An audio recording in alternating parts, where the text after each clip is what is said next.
Stay tuned for the Joan Quinn Profiles. Joan served the state of California as a member on the Arts Council and on the Film Commission. She was formerly on the Architectural Commission and fulfilled 2 terms on the Fine Arts Commission for the city of Beverly Hills. As an editor for Andy Warhol's Interview magazine, Condé Nast Publications, and the Hearst Corporation, Joan covered the world of fashion, the mysteries of food, the excitement of theater, and the international art scene. She continues to find people who are on the cutting edge of their professions. Here's Joan AGAJAINIAN Quinn. Hi, I'm Joan Quinn, and welcome to the Joan Quinn Profiles. We're taping here at the Hollywood Museum on Highland Avenue in the heart of Hollywood. Our guests are filmmaker Tina Mascara and pianist Inna Faliks. Filmmaker, producer, director, editor Tina Mascara was born and raised in West Virginia, studied journalism and photography at the Art Institute in Pittsburgh. She's produced a lot of short films, but before that she graduated from the film program at the LA City College. And then that's when she went on to produce and direct Jacklight and Asphalt Stars. She is a partner with Guido Santi, making the documentary Chris and Don, A Love Story, and Monk with a Camera. You have a background in journalism, I know, and photography. Did that lead you into filmmaking? I think most definitely. As you mentioned, I come from West Virginia, so originally I didn't really know what I wanted to do, but I knew that I loved photography, and so that was my first step into becoming a filmmaker. That was the easiest thing for me to access from West Virginia. Were you going to be a photographer? Did you think about that? I worked for a paper for a while, newspaper, as a photojournalism, because I like photoreality. So I thought about it. But right away you went to LA City College, which has great cultural programs, doesn't it? Absolutely. Los Angeles City College was wonderful, and there were a lot of people I teamed up with, and I made my first film. Was that was Jacklight? That was Jacklight, yes. What was the subject of that? It was a narrative film. It was fiction.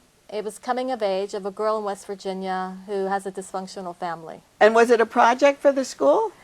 It was not for the school. As I was finishing up there, I was writing the script, and I was gathering crew from all the people. Oh, in your classes? Yeah, and cool. I just went off and I filmed it. It was not part of the school project, though. And then Asphalt Stars, what does that mean, Asphalt Stars? It's the stars on Hollywood Boulevard.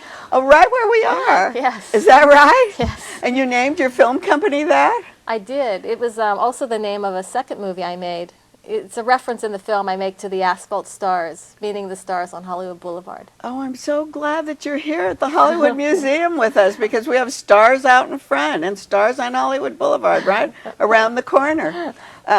So then, is that why you named your production company that? I did. I liked the name. I thought it was catchy. Was it with Guido Santi? Yes. And so that you both decided on that name? Yes, absolutely. And so what was the background of you, and what was the background of Guido, and what did each of you bring to this production company? Well, we both love film, and we both, we're husband and wife, and so we fell in love, and we fell in love with filmmaking, But you fell in love after you were working together? Well, we started dating before, and then started making our first film together, which was Chris and Don, A Love Story. But he focuses more on the production, and I'm stronger with the editing. Is that what it is? And then who goes out? Who asks the questions when you're doing the interviews? Generally, it's me, because he's generally behind the camera. Oh, I see. You don't need a crew? You don't use a crew? We use a crew as well. What about the Isherwood project? How did that come about? Well, it was something that Guido, originally he had started it because he knew Don before I did. And we're talking about Don Bacardi, who was the partner of Christopher Isherwood. The longtime partner of Christopher Isherwood, yes. So tell us about that. Who did you interview? And it was a gay love story. Absolutely. I mean, it is a gay love story. It is a gay love story. Because we were just in Berlin, and they were honoring Isherwood for his Berlin stories. Ah. And Don Bacardi was there, and of course he was taking all the kudos and sitting on panels because everyone was interested in Isherwood. Yeah. And Don had lived with him so long. In fact, I think Don and Chris, A Love Story, played in Berlin during that week, and the ambassador had a party in honor of Isherwood, and Don was the star of the party. So how did it progress? Well, we filmed it, and then we went to film festival. We were picked up by distribution, and then it went out theatrically, and it played all across the country. But who did you interview? Because a lot of his background came from Germany. Did you go to Germany? That's one of the places we didn't go to, was Germany, but we went to England. You know, we interviewed a lot of people. We interviewed Liza Minnelli, Leslie Caron, John Borman, various scholars who knew Isherwood. And then how did you get to them? We actually had Dawn make the introduction. And then did you edit to keep things out? Because we're dealing with a gay love story. It's a documentary that you want to be everyone to see. Yeah. So what do you do in a situation like that?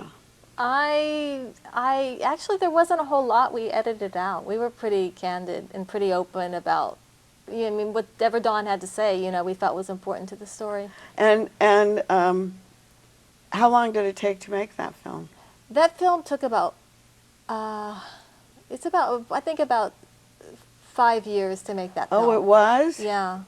That was a long time, wasn't it, compared to your early films? Yeah, really it was. Documentary tends to be longer, though. And so you're used to it. So Asphalt Productions, Asphalt Stars. Asphalt Stars, yeah. Asphalt Stars production. Then found Nicholas Vreeland, Monk Right. with the Camera. Was that the next project? For us, well, we optioned a book by Christopher Isherwood, A Meeting by the River. And we were developing that, and that led us to Monk with the Camera. Oh, is that how it came? Then what happened to A Meeting at the River? It's still something we're developing and we're working on. We hope to film it one day soon, but right now it's still in development. What kind of a film will that be? It won't be a documentary then? No, be fiction. Oh, so are you writing it? Yeah, we wrote it. We have a script, but now we're trying to polish it and make it better. And then you have to cast it and all? Yeah. Oh, so it's a long process. So how did you find Nick Monk? Nick the monk, the Buddhist monk. Well, one of the characters in the book by Isherwood deals with a Westerner who had become a monk. Oh, is that right? But was it Nicholas? No, no, Was no. someone else? Because It was a Hindu monk. Isherwood Buddhist. was a Buddhist, right? Isherwood was Vedanta, which is Hindu. Oh, Hindu, I see. So we were Googling Westerners who had become monks, and we came across this story, and we thought it was really fascinating. Did you know any of his family? No, I did not. You did not. No. So then how did you make the connection, and what did you do then? We found a contact on the internet, and we called him and, you know, asked his permission, and he said no, he wasn't interested in having a film about himself. And then months went by, and then eventually his teacher, he was mentioning that he was going to meet us for dinner just to meet us, and he said that we were interested in doing a film, and his teacher said, well, you should do it. So he did. That's how. When you're making a documentary, what is important to include? What do you find that you should include? Well, it's like a process of gathering information. I don't think you really know in the beginning, and then as you're putting it together, you try to find the story. Well, that's what I'm wondering. Do you write the story first, or do you let the story unfold? I mean, you could go months and years doing interviews, right? We did, yeah. No, I think it's a little of both. I mean, we knew the story. I mean, you know. Tell us the story. Well, when we first learned about Nicholas Vreeland, he was in the process. He had gone back to photography, and he was in the process of selling his photographs all over the world to help raise funds to rebuild a monastery. I see. So he was doing charitable work, in a way. Yeah, in a way. He was raising money for his monastery. Right. And so that was all. We thought that was a fascinating that he would go, that his photography he made something he gave up. He made a 360-degree turn and was back now to photography. Oh, so we I knew see. that was part of the journey of what we wanted to tell. But then where did you shoot? We shot in India. We shot in Italy. We shot in where else we shoot? India, Italy, New York. Did you have full access to everyone, or were you threatened in any way during these shoots? I don't know why I'm asking that, but I wonder, when you're making documentaries, I think they're very personal. They're very personal, and I think it takes a long time to develop trust. As you can imagine, I don't think people give you access right away. They have to meet you and know the kind of person you are. We weren't interested in doing any kind of expose. We really just, he's a fascinating person, and we wanted to learn more about his life. And who did you have in Europe? Went to Paris and interviewed a few people that actually didn't make it into the movie. Oh, that's what I wondered. Do you cut people out? Why do they get cut out? It's never because they're not good. It's just because maybe they don't tell you the story. And when you interview someone, you never know what you're going to get. And some people just don't make it into the final cut. They just, whatever the sound bites are that they've given, they just don't fit the story. And so it becomes, it sounds like an organic process, right? It's very organic. You don't have an outline of what you're going to do or how you're going to do it? I have an idea, and then we go out and interview everybody, and then, we gather all this information, and then I do transcripts. Oh, you write everything out? Yeah, I type everything that's been said, and then I go back and I construct a script out of all the sound bites, and it's more or less a blueprint for me to continue and put it together in the editing process. And that's how it happens. Yes. And then what does Guido do during this time, your partner? He's doing it with me. It's funny, we have a great relationship. In areas where I'm stronger, I lead, and where in areas he's stronger, he leads. So during that process, I think, I'm off, trying to put together, and I say, what do you think? And then he reads it, and we look through the transcripts. You do it more by transcript than actually looking at the interviews. That's interesting. I transcribe them first. Yeah. Because as you know, because you work in this business too, we had hundreds of hours Right. of footage, and it's crazy to watch it in a timeline. It's faster to read it and to look for parts that you want to include in the film. But it takes a lot of time to put it on paper too, to transcribe But it. I was a professional transcriptionist. So that works, huh? Yes, that's how I made money, yeah. Tell me what's the next documentary. Do you have another documentary in mind? We are not sure. We're exploring a few things right now. I really don't want to say what they are, but we're exploring a few. Okay, you'll at the come moment. back. You'll come back and tell us. Yeah, absolutely. Thanks, Tina. Thank you, Joan. And don't go away. We'll be right back with pianist Inna Faliks.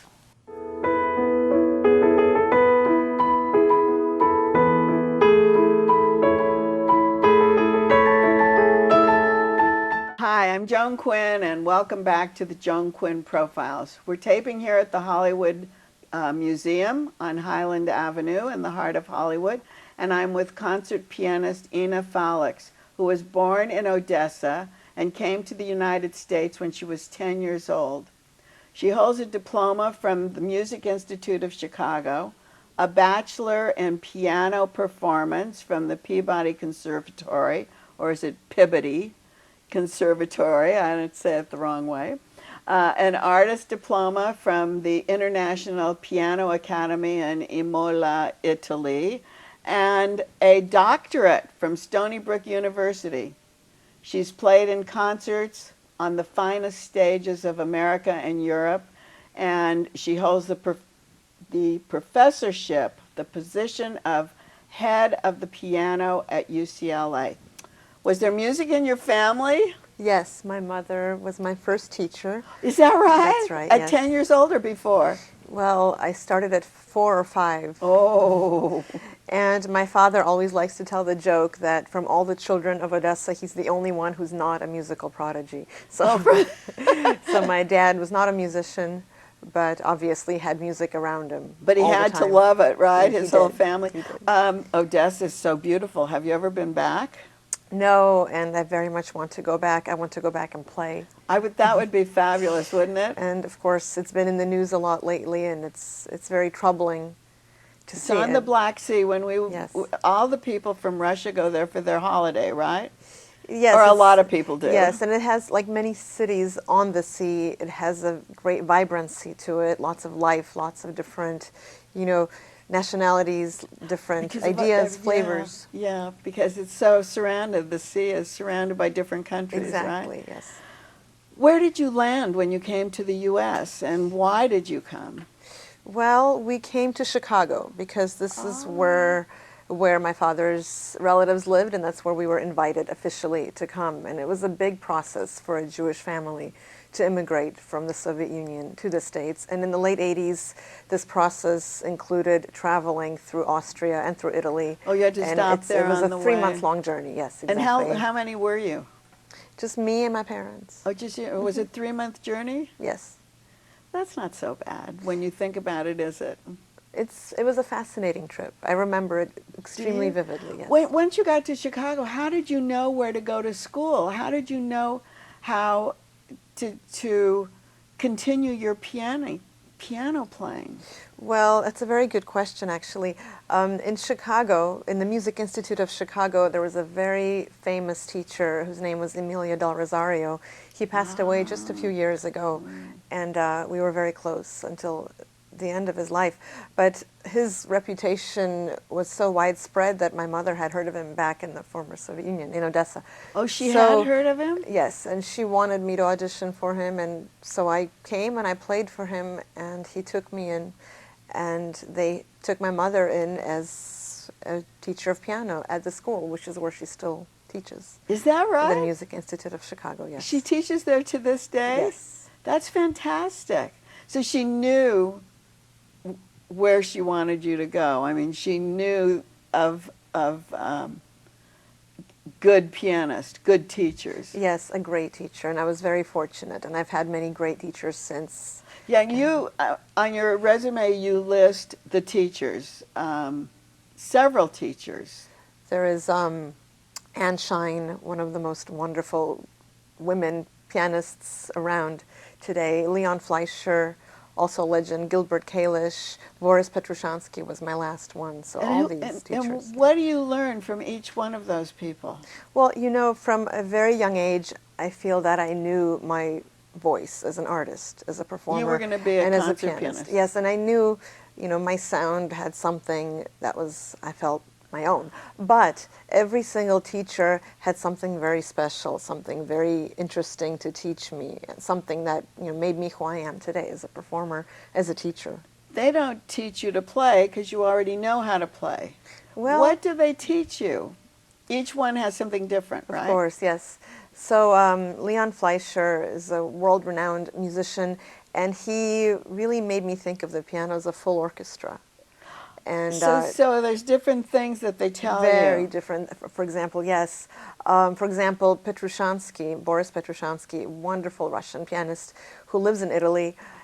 He taught me the art of pedaling in a way that nobody else has. Oh, for that's example. interesting. Yes. Very interesting. And he had so much poetry in his teaching, so much lyricism, and that's something that I really connected to. Is pedaling like part of like the dance part of like what's going on? I mean, the movement? Well, Does it no, help pedaling your is work? sound. Pedaling But has does to it do with help sound. Does it help you?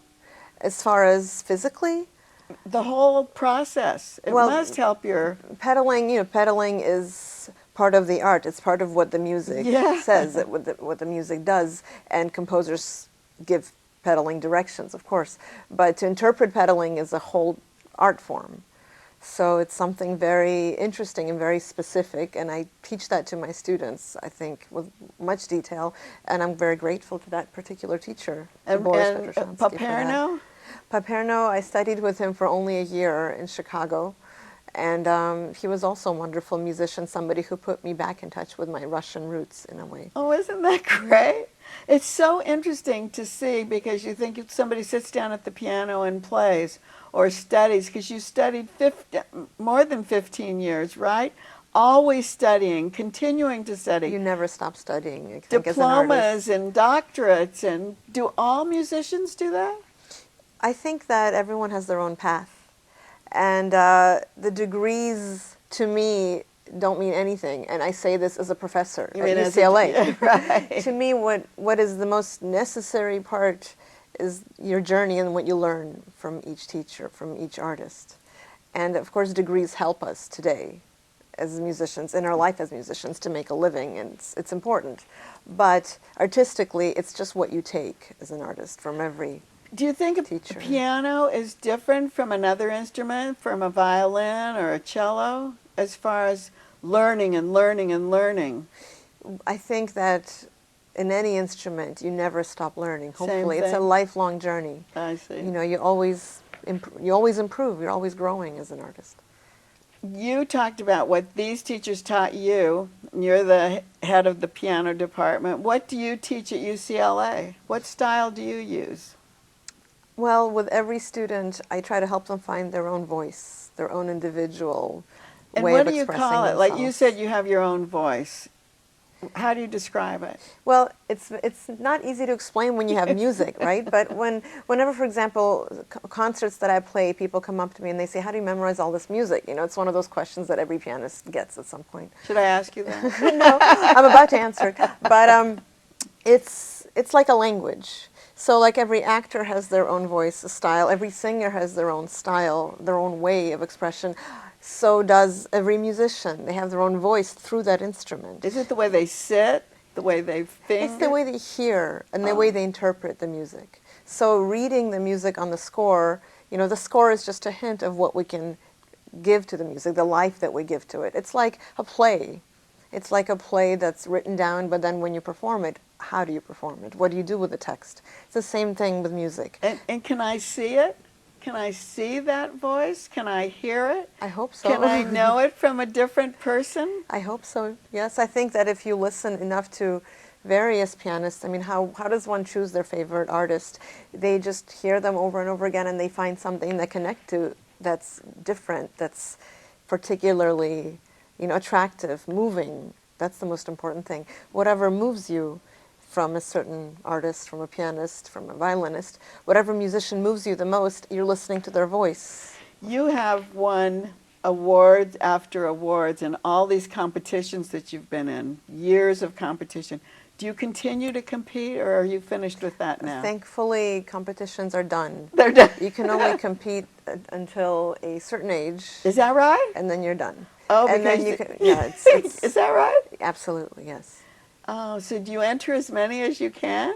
No, you know, that's a whole topic of conversation. It's, you know, music is not a sport. It's very difficult to judge music. And at a certain level, when everyone is extremely accomplished and unique, it's really just how the cards fall on that particular day. So at a certain point, you do it because of the exposure, because of the need to see other people of your level. I see. But then after that, you're already an established artist. You don't need to do it I see, anymore. I see. We talked about your teachers. One thing that I thought was interesting is that you have coaches. What's a coach? Well, a coach, and I'm a coach to many people. I've had coaches. These are people that don't see you as regularly as your teacher might. I see. But they're people they in your teach? life. They're like mentors, people in your life who you've played for, who've had an effect on you. So you know, is you consider them a coach, so to speak. Or you might have had one lesson in public. We call it master class. So I've given a lot of master classes. I have guest artists come and give master classes at UCLA. So if you've ever had a master class, that person was your coach. I see. You're working on a memoir, That's right. writing a book. Yes. You've done all these CDs and you've recorded and you're everywhere, but now you're writing a book. Yes, see, I'm always working on a CD project, but this book has been part of my life for the last 3 years. It's a memoir, It's a memoir. but you're taking it on the stage. Tell me how you're doing this. So this is very exciting. I've never done anything like this before. So the memoir is about 80% finished, but it's in essay form. Now these essays have been turned into a monologue with the help of a wonderful producer, Cynthia Komsky.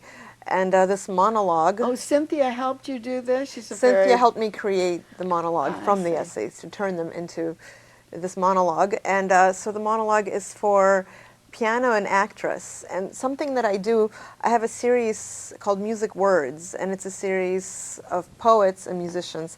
So it combines reading and live performance. So this idea kind of came from that. There's a reading of this monologue done by a professional actress, and I play selections, Chopin, Mozart, contemporary music.